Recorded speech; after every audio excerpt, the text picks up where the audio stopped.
Hey everyone, welcome back to the channel. Thanks for tuning in for another episode. I've done a lot of videos regarding wintertime baits, and generally speaking, we're talking about baits that can get to the fish that are down deeper or are mimicking bait fish like your jerk baits and your swim baits. And most of those baits would be considered more of a finesse style fishing. But I'm here to tell you that it's just not finesse fishing that works in the winter. There are a lot of really good power baits, power fishing baits that you can utilize as well. In fact, I would almost argue that these baits, they probably don't get the same numbers, but you've got a much better average with them. And whether you're looking for bigger quality fish or maybe you're fishing a tournament, these are going to be baits that can produce winning bags of fish. So I want to go over each of these with you. I want to kind of give you where and when I like to throw them during the winter months because it is a little bit different than maybe other times of the year. Today's video is brought to you by the Deep Dive app. This has had an amazing new update. As you guys know, I love the water clarity feature. As you can see right here, we're looking at Grand Lake, which just had a whole pile of rain come into it. It went from being really clear to having a lot of dirty water coming in the bottom end of it. Just an amazing feature to be able to determine where the clear water is versus the muddy water. However, they just introduced the wind effects. Now, the wind effects is really cool because we've had wind effects as part of the app in the past, but all it did is show where the wind was hitting the shoreline the most, as you can see from the dots, the orange and bright red dots, which indicate where the wind is really striking. But now the wind feature also indicates what the wave action is like on the lake itself.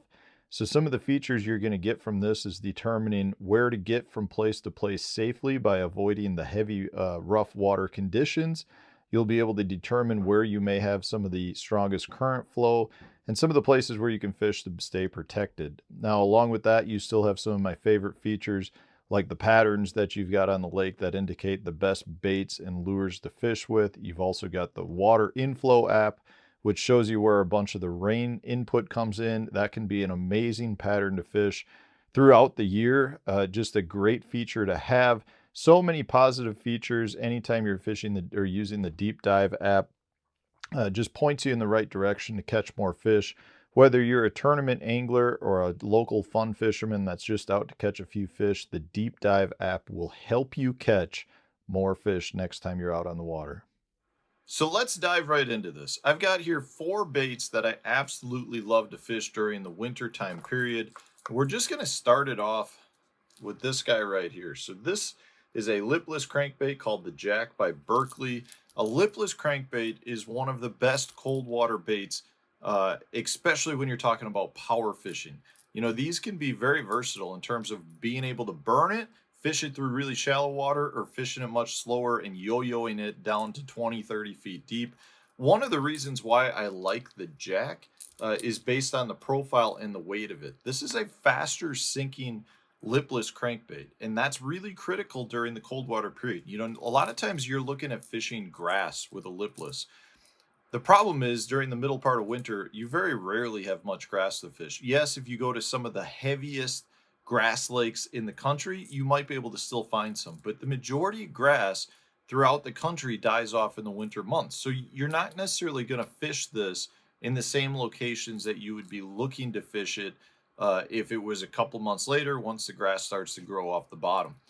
And that's one of the reasons why I like the Jack being a much faster falling bait. It, in a way, is almost like a blade bait, and that's one of the reasons why I like it. I'll be looking to fish this on a lot of your rock transitions, a lot of your 45-degree angles. I'm trying to bump it off rock, bump it off a stump. I'm fishing it much more like a crankbait than I would say a bait that I'm really trying to deflect off of grass, which I would be doing a little bit later in the year. But there's something about a lipless crankbait that just generates reaction strikes from fish during some of the coldest water of the year. And generally speaking, I just like a faster falling bait, and because it really just allows me to keep it closer to the bottom. Yes, you do have a lot of fish that suspend during the winter periods, but a lot of times those fish aren't necessarily targetable. The ones that I'm looking to target and generate the reaction strikes are generally relating to the bottom, and that's where that lipless comes in handy. Now, along those same lines, you've got your crankbaits. Crankbait is an awesome bait during the winter time period, and it's because it does something similar to the lipless crankbait. It deflects well, which generates reaction strikes. And when a fish is in a relatively lethargic mode, that's cold water period, they're not feeding as much, you have to trigger them into biting.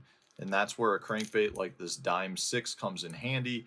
You can fish crankbaits this time of year all the way down to as deep as you can get them and have the ability to trigger strikes. So whether you're fishing for smallmouth that are in more wintering locations and they're down 20 feet of water, or maybe you've got some largemouth that are trying to sun themselves up in some shallower water and you're looking to fish a crankbait in 4 foot of water, you can definitely do it. The crankbait's a great cold water bait. I definitely am going to be concentrating on my hard targets. So whether that's a rock bank or rock in general, because the rock holds heat, or I'm trying to bump off some stumps or laydowns, you want to be putting your crankbait in and around cover, because again, the fish are going to be tight to it and they're going to be, for the most part, in a lethargic mode. But a crankbait is just a great bait in generating strikes. I usually prefer to fish either something in a chartreuse like the spring craw color or a red color just during the cold water periods. So those two baits are definitely really good ones. I also really like to throw big spinner baits, and more specifically a single blade. This is the Picasso Rumbler. I've done videos with this fishing in very, very cold water. I like a single big Colorado. Generally speaking, I'm going to be trying to fish this around those same targets where I might bump a crankbait. But the key with the big Colorado is I can keep the bait in place with a much slower retrieve. It just hovers the bait there. And I like to basically throw it past the cover and bring it up to the cover. If I can bump it off of it, I will. But that slow retrieve is just enough to entice those fish a lot of times to coming from wherever they're at to eating it. And generally speaking, if you put a trailer on the back of this, you bulk it up and it becomes a big profile bait. Really good bait at getting some of those bigger fish to bite. But it's just something like, for me, I really like the single big Colorados during the cold water period. Once the warmer period comes and you start getting into things like the shad spawn, that's when I really like to concentrate more on a double bladed spinner bait. But a single big bladed spinner bait, especially if you're fishing around some dirtier water too, where you know there's a lot of shallow fish, that can be an absolute killer. And then the last one that over the years has become a big favorite of cold water fishermen is your vibrating jigs. This is the Tackle Warehouse Z-Man Chatterbait edition. It's a really good one that has a pretty good cult following. I personally like to go with dark colors with the red Power Stinger, the Berkeley Power Stinger on the back. This has caught a ton of fish for me over the years, but it's similar to these other baits. The vibrating jig does the same thing. It's really good at generating reaction strikes. Again, I'm not fishing this around as much grass this time of year because we just don't have it. Just like the lipless crankbait, I'm going to be looking to fish this more around those hard targets that are absorbing sunlight. Places like the stumps, like the rocks.